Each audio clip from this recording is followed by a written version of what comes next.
AI is already spending people's money and nobody is talking about it. Last week, Banco Santander, the Spanish bank, processed the first ever European bank payment with an AI agent in partnership with MasterCard. There was no human involved.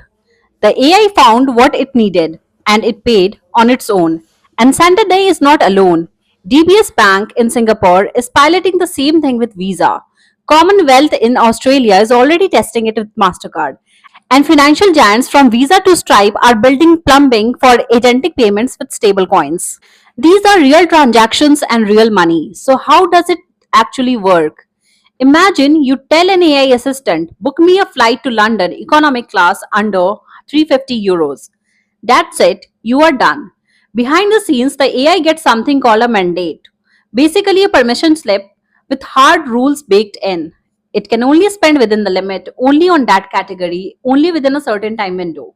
And if AI tries to book the business class at 780 euro, the bank blocks it automatically before any single penny moves.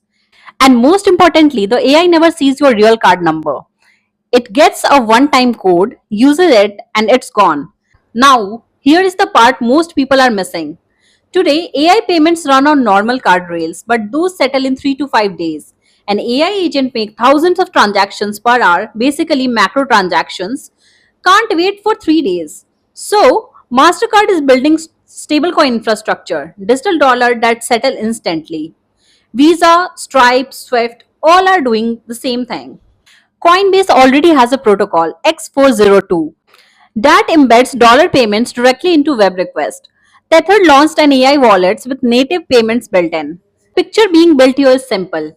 AI handles all the decisions while stablecoin handle the money. So the bottom line is card rails were built for humans and stablecoins are emerging for machines. That's the infrastructure is being built right now while most of the people are debating whether Gen AI is useful. Follow the framework being used by all these companies in the next video.